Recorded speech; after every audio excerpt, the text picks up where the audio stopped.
Bien, donc bonjour à toutes et à tous. On a donc ces quatre questions qu'on a identifiées comme étant des éléments de débat général et puis qui contribuent à cette discussion sur la coexistence des modèles agricoles et alimentaires. Est-ce que ça peut être un nouveau paradigme pour le développement territorial? Donc on est bien à l'échelle des territoires ici pour interroger ces notions. Et la première notion, donc, c'est la spécialisation en question. Donc c'est un travail un peu de relecture des cas de certains ateliers qui a été pas tout à fait tous, surtout les ateliers 3, 4 et 5, qui a été fait collectivement avec Guillaume Dutertre du CIRAD qui est là et Martine Napoléon de l'INRA qui viendront peut-être après pour la partie débat, qu'on fasse ensuite la discussion ensemble. Voilà, la question qu'on se pose ici, c'est cette spécialisation productive à l'œuvre dans les territoires, facteur de fragilisation des territoires ou bien de réactivation de stratégies de diversification également. Donc on va revenir d'abord sur la notion, sur la question et présenter la grille d'analyse qu'on a utilisée pour relire les études de cas. On va présenter quelques résultats autour d'une sélection de cas que nous avons retenus, 6 ou 7 sur l'ensemble, seulement une partie, et puis citer des pistes et fronts de recherche. Donc c'est vraiment quelque chose qui est articulé aux cas précis qui ont été présentés dans les ateliers. Mais d'abord, on peut revenir sur la question spécialisation et diversification. C'est des concepts qui sont utilisés pour qualifier des modèles économiques, mais ils peuvent aussi s'appliquer à des transformations spatiales et sociales, en particulier en milieu rural. Et on a là deux termes évidemment antinomiques, avec une évaluation en termes contradictoires. Et en fait, dans la littérature, quand on regarde comment ils sont évoqués, on a un système opposé de relations. Donc autour de spécialisation, on a des choses qui sont associées à intégration des activités, intégration verticale, horizontale, homogénéisation, tendance à l'homogénéisation, possible dépendance à des acteurs à l'intérieur des filières, un modèle économiquement performant mais éventuellement fragile à des chocs externes par exemple. Et puis autour de diversification, on a des notions d'équilibre, d'autonomie, de savoir-faire qui sont des notions valorisantes, mais il y a aussi des approches qui parlent d'archaïsme et voire de manque de projet. La diversification peut être un projet ou peut être une absence de projet. Alors, on retrouve, en fait, c'est pas forcément un thème qui a été énormément travaillé, mais il y a Nicole Mathieu, donc, qui travaillait avec André Jolivet, qui a fait un travail sur ces questions en 1984 et qui n'a pas pris une ride, à mon avis. Et elle définit spécialisation comme un processus de soumission progressive d'un espace à un même système de fonctionnement, où il y a effectivement domination, intégration et dépendance. Et lorsqu'il y a une coexistence sans relation avec le modèle spécialisé et le reste de la société locale, on peut avoir une sorte de déconnexion, voire de déstructuration. Et puis diversification, un processus tendant à un équilibre plurifonctionnel, avec de faibles interdépendances et finalement une pluralité de pouvoirs. Et ce qui paraît intéressant dans cette approche, c'est les hypothèses associées qui sont très liées justement à cette notion de pouvoir. D'abord, sa première hypothèse, et je crois que c'est intéressant à retenir pour nous, c'est que diversification et spécialisation s'inscrivent en fait dans un seul et même processus d'adaptation des espaces au système d'ensemble, mais que, deuxième hypothèse, il y a un rapport étroit entre la spécialisation ou diversification et les rapports de pouvoir, avec dans la spécialisation un pouvoir dominant qui peut être soit local dans le territoire, soit externe avec des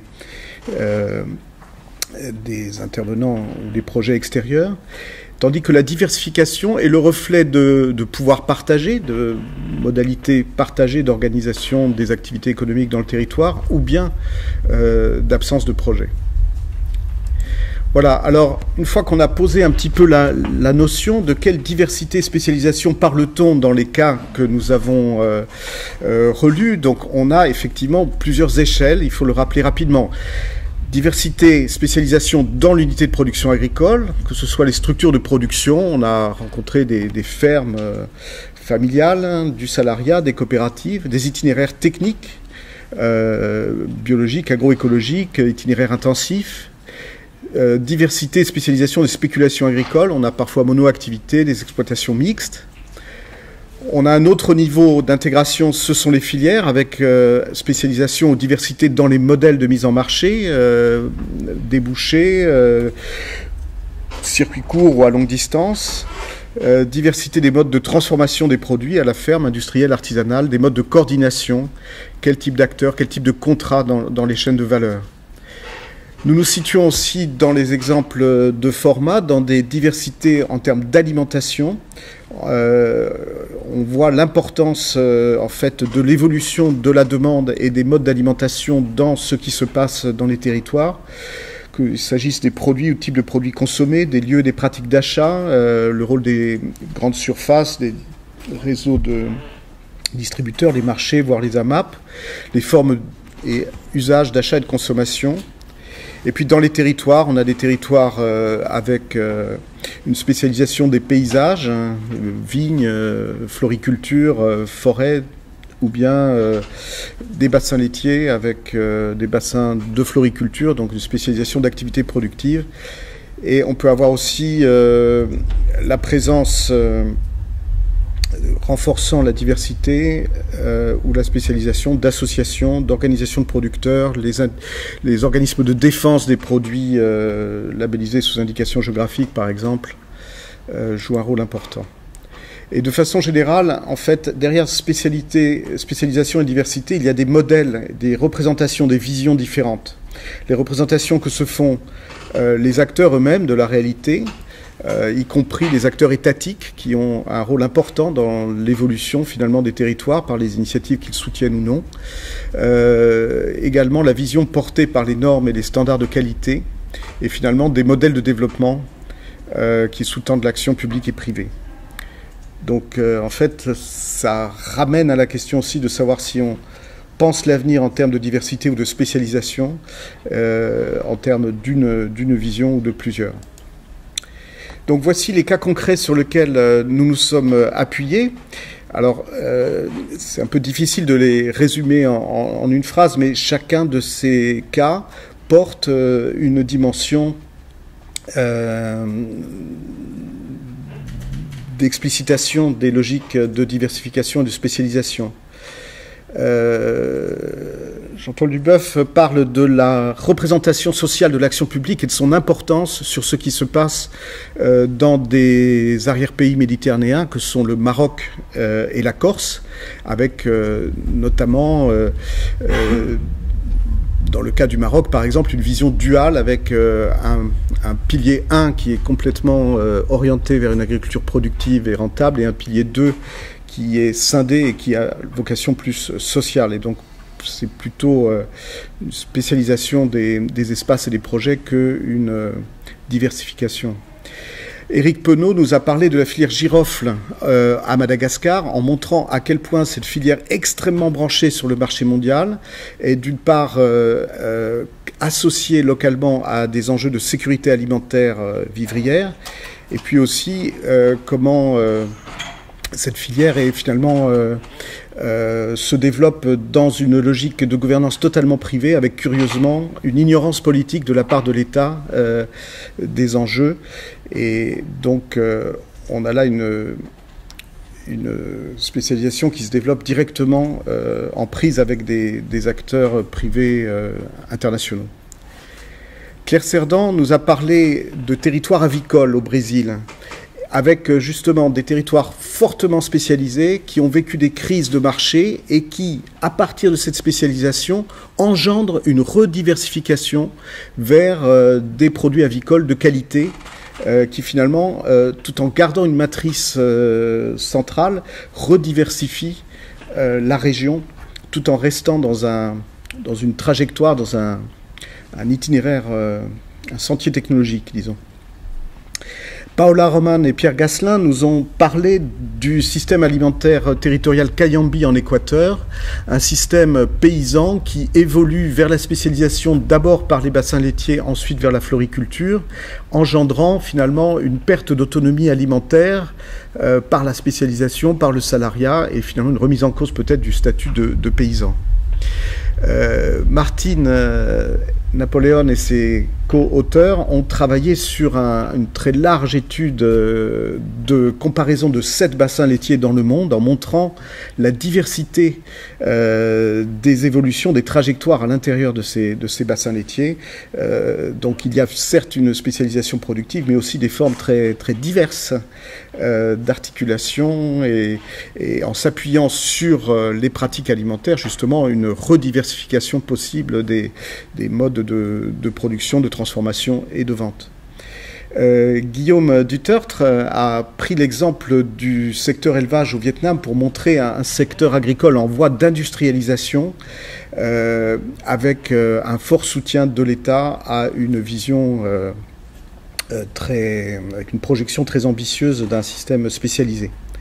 Et puis j'ai parlé un petit peu de l'exemple également au Vietnam de l'émergence du marché des légumes sûrs qui contribue finalement à la diversité des productions d'une région. Voilà. Pour tous ces cas, nous avons utilisé une grille qui consistait d'abord à repérer les dynamiques de spécialisation et de diversification, voir comment on arrivait à la situation actuelle de coexistence de modèles, par quelle trajectoire, est-ce qu'il y avait des ruptures, des inflexions, est-ce que c'était radical ou progressif. Ensuite, quels étaient les facteurs de spécialisation, de diversification. Le rôle des investissements privés et publics, le rôle des prix relatifs qui poussent certaines productions, la demande, les normes, les réglementations également. Et puis, du point de vue, cette fois interne, dans les territoires, la diversité des ressources, la limitation des ressources également, foncier et eau, qui va jouer un rôle important dans ces stratégies, soit de spécialisation, soit au contraire, en raison des contraintes et limitations, de diversification vers des stratégies complémentaires. Et puis, on a regardé s'il y avait des informations sur la mise en scène, sur les représentations, sur les débats d'idées, des conflits autour de cela.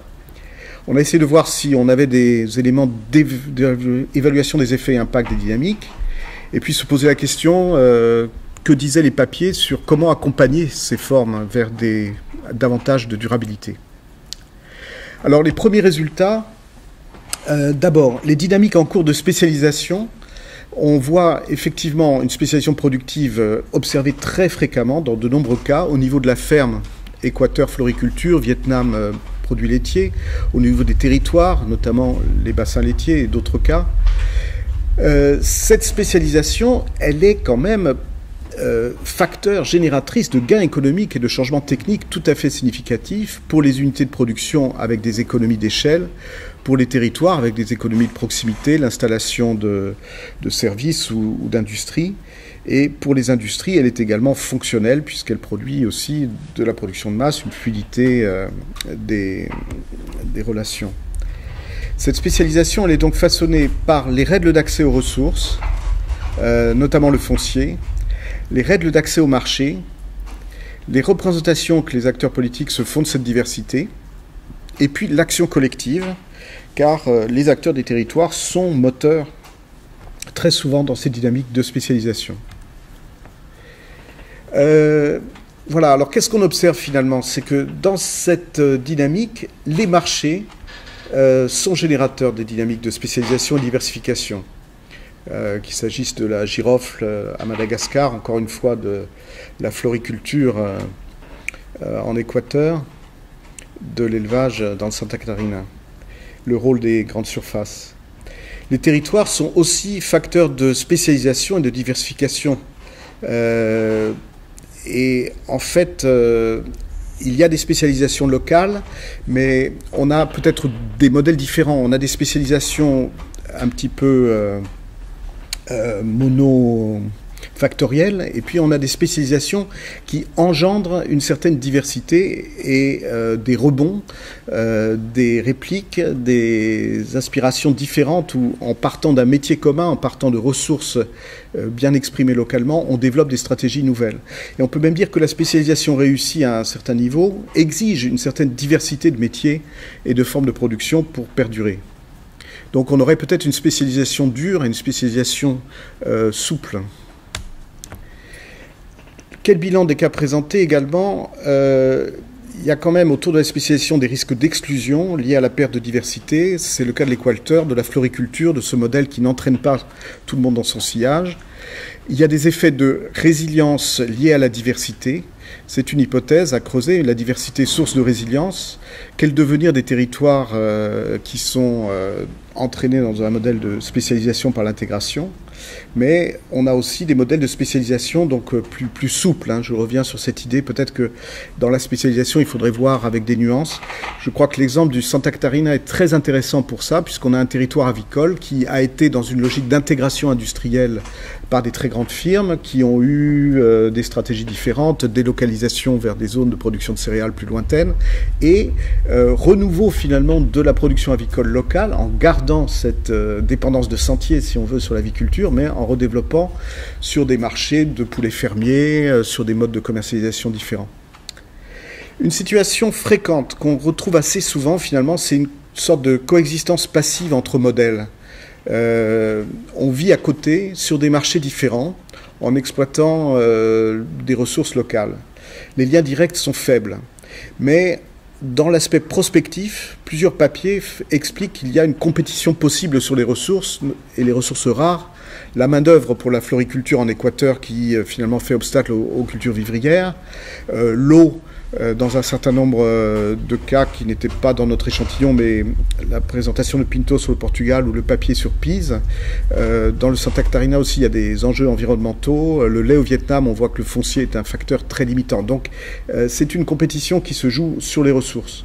D'où un besoin exprimé de coordination entre ces modèles dans le territoire et la question des politiques publiques. Alors, dernier point, les pistes et fronts de recherche. En quoi cette approche, donc par la coexistence des modèles, permet ou non de renouveler la question diversification, spécialisation? Alors, il y a un premier point, un point de vue normand ou macronien. On est dans la coexistence, donc on est dans le « en même temps ». On est obligé de vous en parler. Le processus de spécialisation, ils se nourrissent d'une certaine diversité dans les territoires. Ils ont besoin de cette diversité pour pouvoir véritablement être une spécialisation réussie. Bien des cas de bassin laitier le montrent, et une complémentarité entre des filières industrielles, semi-industrielles, artisanales, qui, ne serait-ce qu'en raison de sécheresse, en raison de contrats de livraison complémentaires, permettent finalement à l'ensemble d'être durable et d'avoir une certaine résilience. Et inversement, les processus de diversification qu'on observe, ils s'appuient bien souvent à des emprunts aux modèles spécialisés. Le savoir-faire, l'organisation, la réputation du territoire sont mis à profit pour développer des nouveaux branchements, des nouvelles stratégies innovantes. Et donc, j'ai déjà expliqué l'exemple qui me semble le plus parlant sur les volailles du Santa Catarina. D'où la pertinence de regarder les différents modèles en même temps. Et puis, quel rôle de la recherche pour des territoires durables? C'est difficile de porter un jugement finalement sur spécialisation ou diversification, et ça n'est pas le rôle de la recherche de le faire, c'est les acteurs qui doivent s'en saisir, mais le rôle de la recherche peut être d'être à l'écoute de cette diversité, de montrer et rendre lisibles les changements et les évolutions, de souligner l'intérêt de la diversité au regard du développement durable, c'est-à-dire qu'on est bien là à la recherche essayer de ne pas parler d'efficience sous un seul angle, mais de bien voir les aspects à la fois environnementaux, économiques et sociaux. Montrer les liens entre les systèmes alimentaires et les systèmes productifs. C'est vrai que quand on prend du recul sur ces études de cas, on voit que l'évolution de la demande et des réseaux marchands joue un rôle très important, donc on ne l'a peut-être pas bien intégré dans nos grilles d'analyse. Il faut les articuler, les penser ensemble. Dévoiler aussi les luttes, les résistances, les conflits. renforcer les moyens des acteurs pour soutenir leur dialogue, tout en reconnaissant les impacts positifs de la spécialisation productive. Et enfin, repenser l'analyse des trajectoires de long terme. La spécialisation agricole est un moteur, mais de manière non exclusive. Et la diversité est aussi une revendication identitaire, une tendance lourde dans l'alimentation, dans les projets de vie, dans les projets politiques. Donc finalement, on peut dire que la notion de coexistence pousse à travailler à une échelle plus large. Par exemple, le territoire. Elle pousse aussi à analyser et formaliser ces modèles agricoles et alimentaires par une approche intégratrice, c'est-à-dire non contrainte à des cadres d'analyse disciplinaires, par exemple. Et puis en considérant leur dynamique et les interactions entre modèles, et tout cela pour accompagner un mouvement des acteurs eux-mêmes. Voilà. Parfait pour le temps. Alors ça, c'est vraiment... c'est un hasard.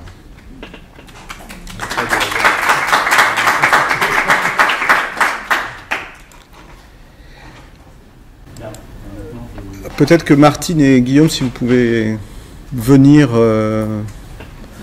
dialoguer ensemble. Sur l'exposé, c'était bien. Dans les questions, sans doute. Ouais, ben, peut-être si vous vous mettiez là comme ça. Non, mais bon, voilà. Mais bon, en même temps, c'est pas un face-à-face, c'est bien ça l'idée. C'est comme vous pouvez, on est bien conscient que vous êtes trois porteurs. Mais que là, la discussion, elle doit avoir lieu non seulement avec les porteurs de l'analyse qui vous est proposée, mais également entre nous. C'est ce qu'on fera pour chacun des quatre exposés. Et voilà, donc la discussion est ouverte par rapport à cette proposition donc, de Denis, Guillaume et Martine. Voilà. Après, moi, c'est une remarque, peut-être que ça reviendra plus tard, mais je pense que ce qui a été présenté fait pas mal écho à l'analyse qu'on a pu faire en termes d'hybridation des modèles. Et finalement, cette diversification, quelque part, c'est aussi ça devient assez souvent une forme d'hybridation de différents modèles voilà, sur notamment les canaux de distribution, les pratiques, les méthodes de production, etc. Ça fait pas mal écho à ce qu'on a réfléchi un petit peu. Du coup, ça viendra plus tard. Oui, Claire. Pour réagir aussi, parce qu'en fait, on va se retrouver, je pense que c'est des questions qui ne sont pas cloisonnées. On va vraiment trouver des superpositions et des tendances, heureusement, on va dire comme ça, mais de transition pareil. Donc je ne sais pas, est-ce qu'il faut qu'on fasse attention pour être répétitif, on pensera demain, qu'est-ce qu'on présente, est-ce qu'il y a une introduction qui peut servir pour les autres, comment on gère cette superposition, c'est un petit peu ça, mais a priori on pourra discuter sur... Structurellement, on est effectivement menacé par ce risque-là, d'une part parce qu'on parle du même matériel, c'est-à-dire qu'on a 19 petits cas et qu'on va voir qu'on remobilise dans les quatre axes parfois les mêmes études, et d'autre part parce que notre perspective systémique, quelle que soit la porte d'entrée qu'on adopte, qu'on aborde, qu'on choisit, nous amène à retomber voilà, sur des questionnements qui sont croisés. Moi, je ne pense pas que ce soit nécessairement gênant dès lors qu'il y a un bon cadrage introductif de la pertinence de la question et de l'entrée, c'est-à-dire l'entrée et un questionnement sur spécialisation. On va avoir entre innovation et hybridation, il y a des choses très très fortes qui sont en discussion. Voilà, donc on pourra en rediscuter, mais c'est une question importante. Dans la poursuite de ce que tu viens de dire, je pense qu'au contraire, c'est un plus. Et repérer ceux qui se rejoignent en entrant dans différents angles d'attaque me paraît intéressant en soi.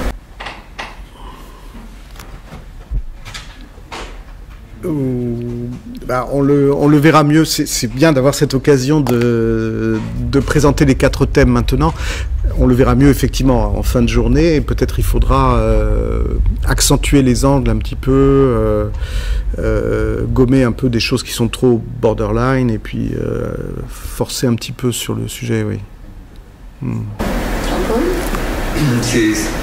Ma remarque est peut-être un peu en vrac, mais c'est par rapport à l'approche qu'on a choisie depuis le départ, qui finalement a été des études de cas, et ça va bien avec le sujet du séminaire final, enfin du symposium final, et c'est tous des cas territorialisés. Même la girofle, quelque part, le marché mondial est inscrit dans un territoire. Et moi, la question que je me posais, c'est quelle est la part de ces questions. Donc, ce sont des échelles de territoire, de régions, de pays éventuellement, mais par rapport, quelles sont les dynamiques en cours à l'échelle globale de cette dualité spécialisation, diversification, par rapport au grand flux agro-industriel sur le marché des céréales, le marché du lait, qui de fait, dans un certain nombre de cas, on le voit, par contre j'ai pas eu le temps de regarder les statistiques, mais au niveau de la Chine, au niveau des États-Unis, quelles sont les interactions entre ces logiques territoriales et quelle est l'importance de ces logiques territoriales, puisque GloFood c'est aussi sur la sécurité alimentaire quelque part, par rapport à aux dynamiques de production agricole. C'est une remarque un peu en vrac, mais je crois que c'est l'idée de ça. Alors très pertinente, moi un élément de réponse, moi je suis conscient de cette lacune, je ne vais pas dire de faiblesse, mais cette lacune dans la façon dont nous... Je n'ai pas dit que c'est une lacune. Moi je pense que c'est une lacune dans la façon, en tout cas je le pose comme ça, dans la façon dont nous avons conduit le séminaire format, et c'est la raison pour laquelle dans le colloque de demain, on aura des gens qui permettent de refaire aussi cette connexion. D'une part par une introduction de Patrick Caron qui nous présentera une perspective un peu plus globalisée sur la dynamique et les enjeux de la sécurité alimentaire à l'échelle mondiale, et donc comment là il y a des tendances lourdes qui pèsent, qui marquent les territoires. Et puis d'autre part, on aura aussi des illustrations à partir d'études de cas dans des territoires, en l'occurrence au Japon, mais qui sont très fortement marqués par des processus à l'échelle soit nationale, notamment une perspective de néolibéralisation des politiques agricoles, mais qui impacte fortement les dynamiques locales, mais aussi plus largement par le poids des multinationales, qui sont aussi des dynamiques mondiales qui viennent impacter les territoires. Voilà. Donc, on essaye de compenser cette lacune que moi je ressens comme une lacune au sens où effectivement on a une approche qui part d'une analyse fine de ce qui se passe dans le territoire, mais qui manque souvent d'une mise en perspective par rapport à des tendances lourdes qui nous sont imposées par les marchés, par la circulation des modèles politiques à l'échelle internationale. Parce que dans le cas du Maroc, par exemple, qui a été expliqué, dans mon cas aussi, j'ai pas analysé le poids du modèle maraîcher dans la région d'Agadir, qui est complètement spécialisé, ou le poids des céréales et du lait. On est tous conscients, je pense qu'il y a cette... Je vais répondre à toutes les questions en même temps. Non. Allons-y sur spécialisation, diversification. Du coup, non, mais c'est très important en fait. Moi je pense que ça c'est une remarque c'est ce qu'on cherche aussi à faire, c'est à fond de recherche. Et donc les lacunes qu'on n'a pas su instruire, il faudra pouvoir les instruire dans le futur. On est aussi là, ce sont des questions à mieux qualifier, à mieux instruire.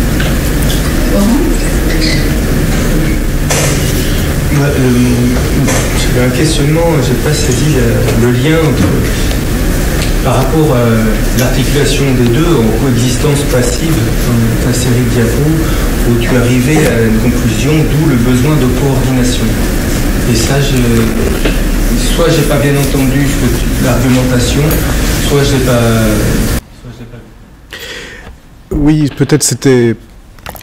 Je vais reprendre un peu l'idée, c'est que on observe souvent des situations où aujourd'hui on pourrait décrire une coexistence passive, mais avec une tension quand même potentiels ou déjà en train de s'exprimer sur des ressources locales, sur la main-d'œuvre, sur le foncier, sur l'eau, et que ça, c'est des sources de conflits potentiels. Et dans certains cas, Santa Catarina, il y a des questions environnementales qui opposent, disons, la partie plus spécialisée, la partie plus diversifiée dans le modèle avicole. Dans d'autres cas également, on est déjà à la phase de conflit. Et donc, cette situation de coexistence risque de dégénérer assez vite en situation de conflit par rapport aux ressources et pose donc la question d'arbitrage, de politique publique pour pouvoir prévenir ou gérer ces conflits. C'est plus une anticipation. Juste un élément, c'est que cette suggestion d'un besoin de coordination, si je comprends, qui est exprimée dans plusieurs papiers. Ça nécessite, oui, mais ça nécessite de nous placer dans un système de territoire et non pas de marché. Et ça, c'est un élément qu'il nous faut avoir à l'esprit. On est, une partie d'entre nous, on est même tous du service public. Donc, a priori, c'est le genre de production qu'on peut être amené à présenter, mais on n'est pas dans un univers économique qui a ça comme principe. Donc, le recadrer me semble pertinent. Juste un complément. Un complément par rapport à ta réponse, Denis. Dans les papiers qu'on a regardés, dans la suite de l'idée que tu as expliquée, il y avait un lien à la menace de disparition de certains modèles liés à la concurrence sur les ressources. Et une idée qui nous paraissait intéressante, c'est que certains modèles ont une visibilité pour les politiques publiques notamment, d'autres non. Et que donc ce risque de concurrence risque leur disparition. Et donc ces papiers, et notamment dans le séminaire 3, celui de la conférence au Portugal, posaient la question de contribuer à élargir ou à rendre visibles ces modèles-là aux yeux des politiques, de manière à ce qu'il puisse y avoir au niveau de territoire justement une réflexion sur les conditions de leur coexistence.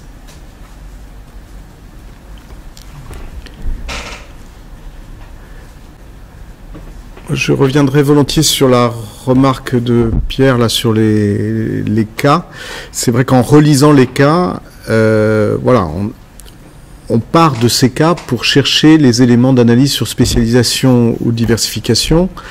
Mais si on s'était posé, c'est Jean-Paul qui posait la question, si on s'était posé la question en amont, comment étudier dans les territoires spécialisation et diversification, on aurait construit des échantillons différemment et on aurait été dans des plaines céréalières, on aurait été... Alors, il y a des cas, hein, la floriculture, les bassins laitiers, mais on peut dire qu'on a quand même, je pense, globalement dans l'échantillon format, une sous-représentation des territoires très spécialisés.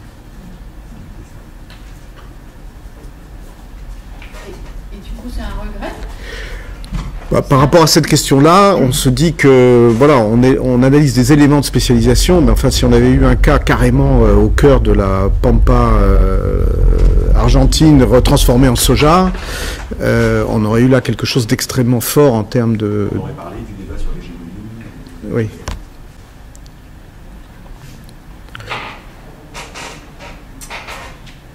Je voudrais revenir un petit peu sur cette relation diversification-spécialisation, parce que tu nous dis que chacune a ses avantages, ses inconvénients. Tu nous dis une diversification, elle peut entrer en conflit avec une production spécialisée au sein d'un territoire.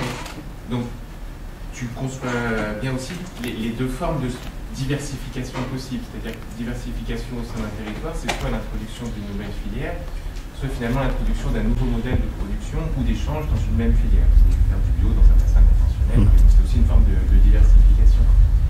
Et donc, voilà. Et quelque part, donc, du coup, on se demande s'il n'y a pas aussi des relations win-win possibles dans cette histoire-là, des formes de... Parce que tu nous dis la spécialisation, c'est intéressant parce qu'on peut développer des relations de type cluster, par exemple. Il y a des coordinations entre acteurs faisant la même chose qui peuvent se mettre en place. Mais il y a une diversification entendue comme cette introduction d'un nouveau modèle de production ou d'échange Et dans une même filière, on peut garder ces relations-là, il peut y avoir toujours des formes de coopération dans le secteur à l'intérieur de cette filière, tout en pesant finalement un peu différemment sur les ressources, tout en pesant un petit peu différemment aussi potentiellement sur la main-d'œuvre locale, parce que ce sont de nouvelles compétences qui vont être nécessaires, tout en ouvrant aussi éventuellement de nouveaux marchés avec ces produits différenciés, mais toujours dans cette même filière.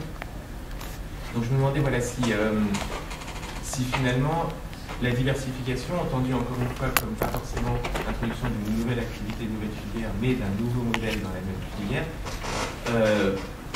tu ne pouvais pas y voir des relations un peu plus de gagnant-gagnant par rapport à une situation de spécialisation en fait. Enfin, est-ce qu'on ne peut pas, en diversifiant comme ça dans une même filière, y gagner un peu sur tous les plans aussi? Est-ce que dans les études de cas, on a des choses qui gagnent comme ça? Oui, on a des cas heureux comme ça, de spécialisation heureuse, avec et de diversification. On a un peu ces deux façons d'appréhender la spécialisation et ces deux façons d'appréhender la diversification, je crois. Dans la spécialisation, il y a celle qui est un petit peu complètement hégémonique et qui détruit des formes complémentaires qui sont nécessaires à la vie du territoire autour d'elle. Puis il y en a d'autres qui génèrent cette diversification dans la filière. Donc moi on les a mises peut-être davantage dans le modèle de spécialisation. Quand on parle de l'aviculture au Santa Catarina, je pense que ça rejoint un peu cette façon-là, sur la base d'une culture technique locale, sur la base de savoir-faire établi à l'occasion de la période industrielle. Il y a un renouveau des modes de production, des modes de mise en marché, qui correspond à une diversification à l'intérieur de la filière. Et c'est bon. Alors on peut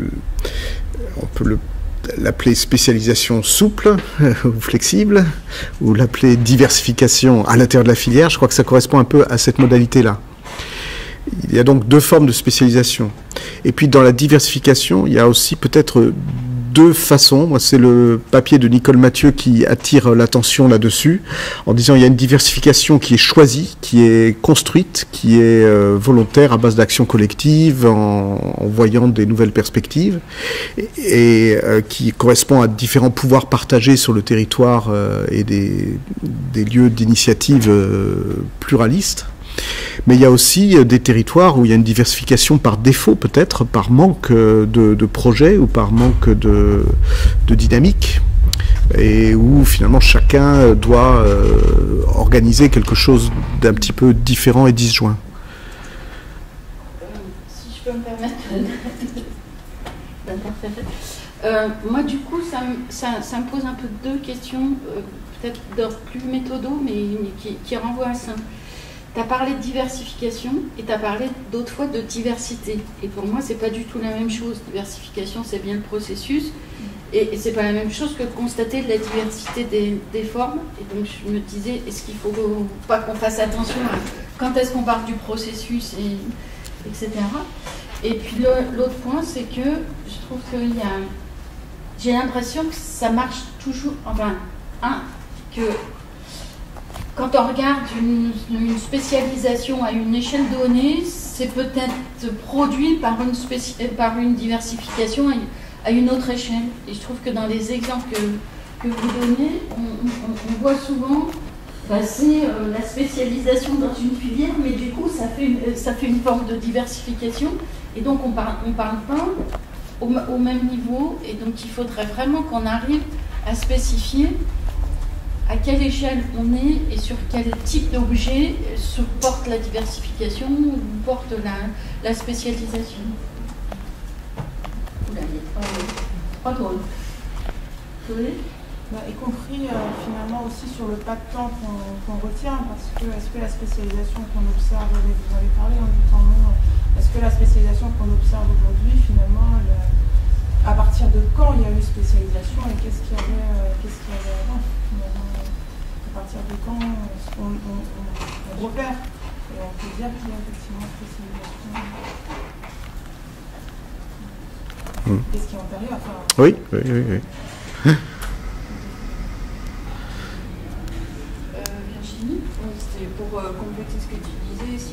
effectivement, moi je me posais la question de ce qu'on regarde, c'est parce qu'au départ de l'exposé, c'est spécialisation productive. Donc en fait, du coup, est-ce qu'on se focalise sur les systèmes de production agricole?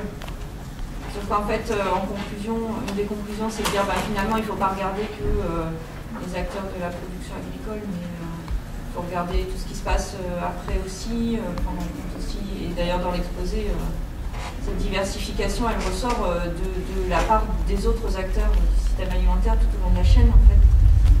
Du coup, voilà, est-ce qu'on est vraiment sur la spécialisation productive? Pas seulement, oui, c'est vrai. Voilà, c'est ça. En fait, il me semble que l'exposé est plus large. C'est vrai, tout à fait.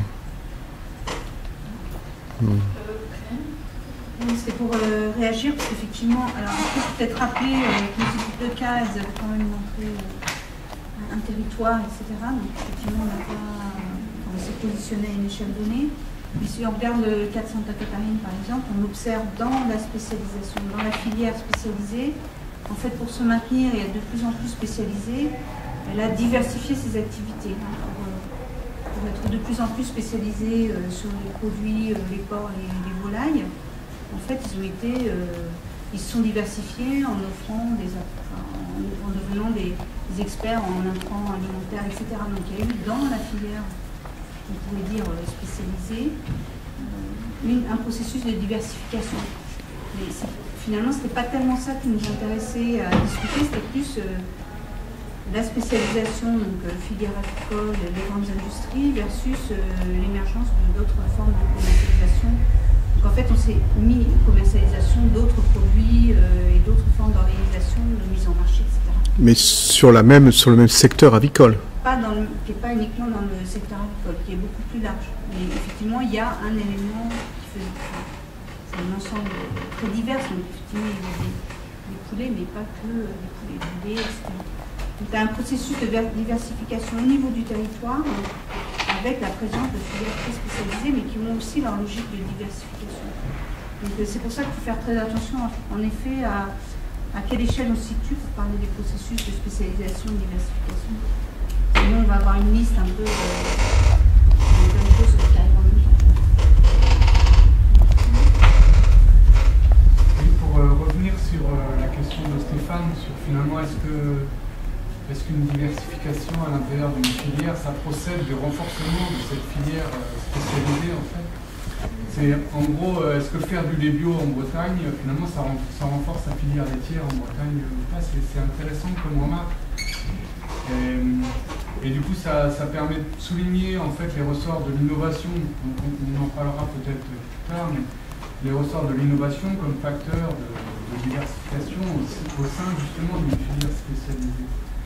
Et c'est intéressant parce que c'est vrai que dans les facteurs de changement qu'on a observés dans les études de cas, donc Denis l'a bien présenté, il y a le marché qui finalement qui est à la fois moteur de spécialisation parce qu'il y a une recherche de produits de moins chers, de produits de masse, etc., mais aussi une recherche de diversité. Donc même les grandes surfaces, aujourd'hui on a vu dans plusieurs études de cas, sont des acteurs de la diversification en fait des produits. Donc le marché, donc les territoires dans leur diversité, c'est aussi un facteur très fort de maintien d'une diversité, de culture de cette diversité. Les politiques publiques sont aussi un facteur très important. Et finalement, l'innovation en tant que ressource stratégique d'une firme ou d'une entreprise, pour se démarquer finalement de la concurrence, comme tu le soulignes, l'innovation peut être un facteur aussi important à souligner pour montrer ces mouvements de diversification qui perdurent malgré des pays très concentrés, très spécialisés. En fait, effectivement, c'est considérer la différenciation comme une forme de diversification aussi. Attends, rappelle. Non, le mot autour duquel on tourne depuis tout à l'heure, c'est aussi un peu différenciation, quoi. Il y a comme une forme de diversification finalement aussi. Ou de spécialisation. Oui, mais Schumpeter, c'est faire différent de l'autre pour vendre plus cher.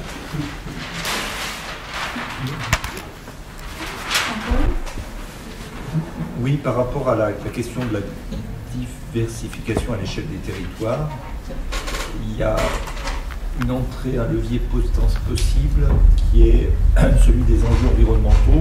C'est un peu unique, mais c'est l'injonction à réduire les frais d'approche, la relocalisation. Moi, j'ai le cas insulaire de la Corse, où actuellement un des discours qui est développé, c'est il faut arriver à trouver une autonomie alimentaire à l'échelle de notre territoire pour éviter d'importer, que ce soit en viande bovine, que ce soit en lait, que ce soit dans tous les produits, et donc à la fois se spécialiser en étant plus efficace dans chaque filière, mais également à diversifier le nombre de filières. Et là, on a assisté la semaine dernière, par exemple, à toute une présentation pour segmenter le marché de la viande bovine, avec des veaux locaux, localisés, avec des veaux sur le modèle du veau sous la mer, les broutards italiens, etc., etc. Donc l'idée derrière, c'est le lien entre cette diversification à l'échelle du territoire et les injonctions écologiques, quelque part. Voilà. Cette dimension-là, elle peut être intéressante aussi.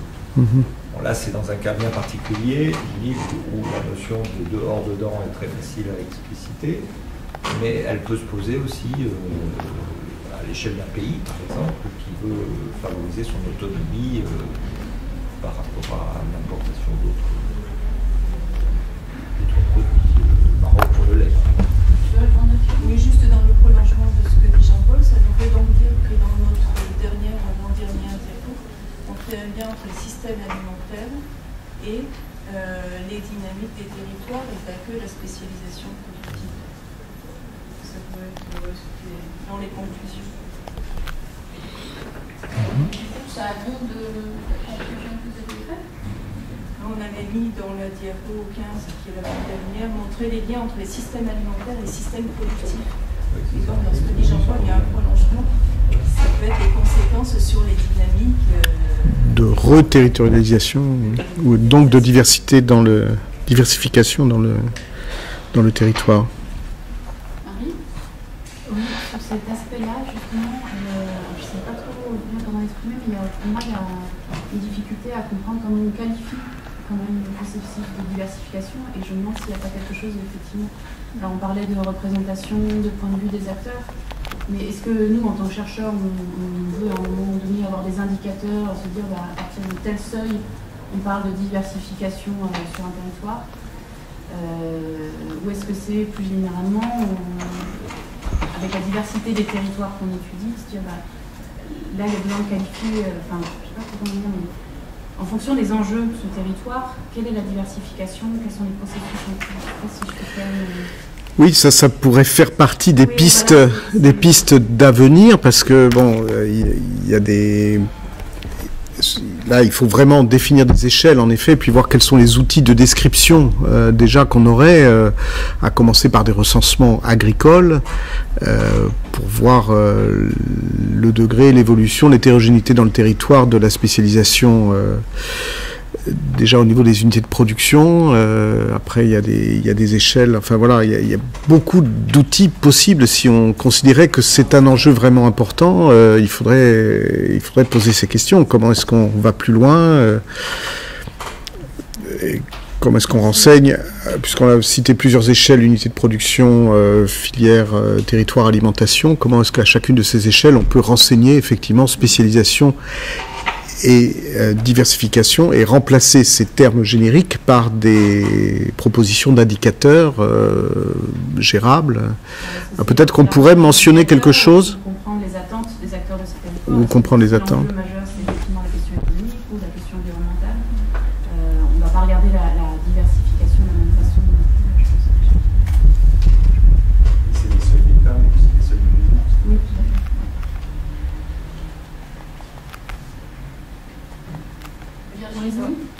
C'était juste pour compléter, parce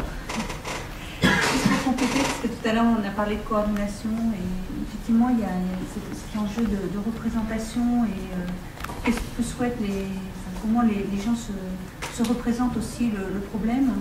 Et donc là, il y a vraiment avant de pouvoir gérer et de se réunir autour d'un problème, il faut que les gens réalisent que c'est un problème. Donc souvent, on a un pas de temps dans ces processus de diversification, coexistence passive en fait, où les uns ont conscience de l'enjeu du problème et d'autres ne voient pas ça comme un problème. Enfin, c'est pas construit comme ça. Oui. Et donc la coordination, en fait, elle vient.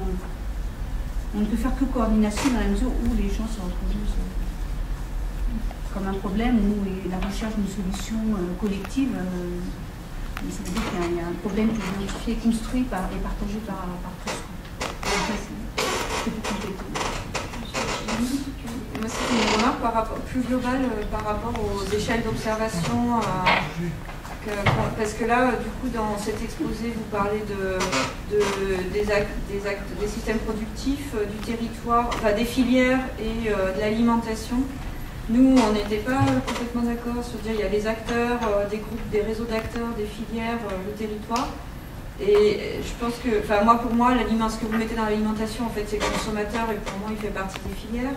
Donc, du coup, peut-être que globalement sur l'ensemble des exposés, en termes d'approche, est-ce qu'il ne va pas falloir faire un travail d'uniformisation finalement des échelles d'observation, de ce qu'on caractérise, ce qu'on garde et quelles échelles, comment on définit les différentes échelles, se mettre d'accord sur ce qu'on met derrière une filière, ce qu'on met. Moi, je voulais rebondir un petit peu sur ce qu'a dit Guillaume, donc à la fois sur les moteurs de la diversification qui sont à la fois passent par les marchés, l'innovation, les territoires, dans la spécificité de leurs ressources et de leurs dynamiques et puis les politiques publiques. En fait, on pourrait dire ça aussi pour la spécialisation. Et il me semble que dans votre travail, il y a quelque chose qui n'est pas pointé, mais c'est le fait même des études de cas, c'est la question du verrouillage en tant que tel, et qui est vraiment un enjeu à la fois de recherche et de politique publique très très fort aujourd'hui, en tout cas en France. Aussi ailleurs. Verrouillage, développe un peu. Le verrouillage de la diversification, tout ce qui bloque par soit que ce soit le fait des arrangements entre acteurs, que ce soit les routines installées, que ce soit les verrouillages des systèmes techniques tels qu'ils sont définis. Et, voilà, ça va nous ramener à la question de la transition aussi bien, mais c'est de dire que finalement, parfois il est difficile d'engager, d'enclencher un processus de diversification. Il y a un exposé dans le séminaire, il y a des exposés qui renvoient à cela via les politiques, en disant que les politiques publiques ont des représentations de certains modèles et pas d'autres, et du coup, ça donne la possibilité d'avoir des mesures qui favorisent la diversification. Ce qu'on vous propose, c'est d'arrêter le débat là pour laisser 5 minutes aux animateurs de la réflexion pour essayer de nous dire un peu quel fil vous tirez de la discussion. On peut vous aider, il n'y a pas que vous, mais on essaye de récapituler en 5 minutes les principales idées. Et surtout, on voudrait mettre en débat demain au moment du colloque.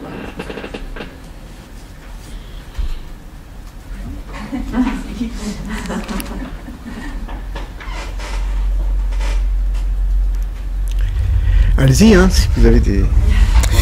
Moi, je retiens, il y avait cette idée effectivement de bien veiller déjà au terme diversification, c'est de ça dont on parle, c'est des processus et non pas diversité, donc c'est vrai qu'il y a des endroits où il faut gommer ça, même si on gagne 2 ou 3 syllabes, il ne faut pas en faire l'économie.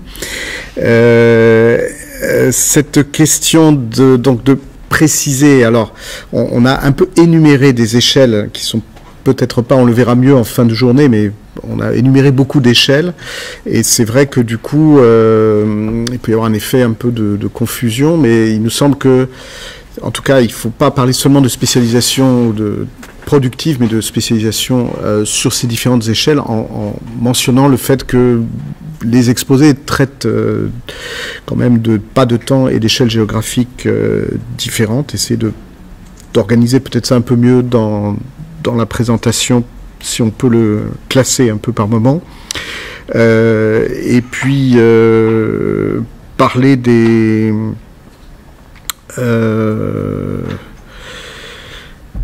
de peut-être être un petit peu plus clair sur cette imbrication finalement des filières spécialisées qui génèrent dans les filières une certaine diversification. Est-ce qu'on peut opposer des systèmes, disons, spécialisés, un peu fordistes, monofactoriels, et puis des systèmes spécialisés qui s'appuient sur une diversité d'acteurs et de stratégies et qui sont finalement compatibles avec un modèle, une spécialisation large, mais avec une diversification spécifique à l'intérieur. Voilà, mentionner la question de la mesure ou de l'évaluation de cette processus de diversification par les acteurs eux-mêmes, par les scientifiques, par certains outils à disposition, et puis parler des problèmes de blocage ou de verrouillage de ces processus, quoi. Ça se fait pas toujours. C'est peut-être aussi le fait qu'il y a des tendances lourdes qui, à l'échelle globale, déterminent ou imposent aussi ce mouvement, soit de spécialisation, soit de diversification.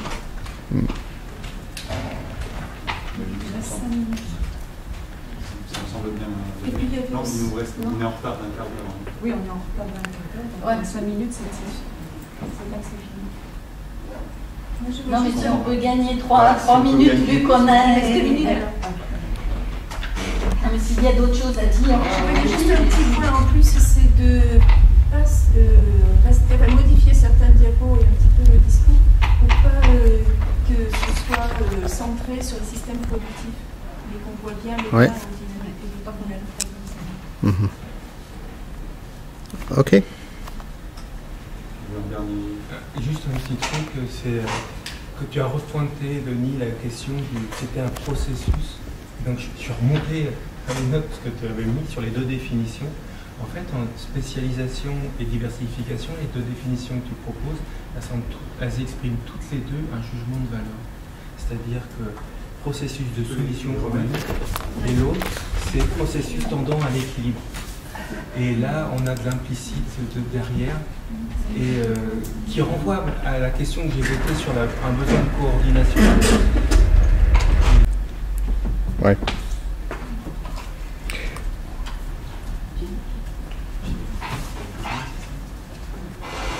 C'est juste une observation.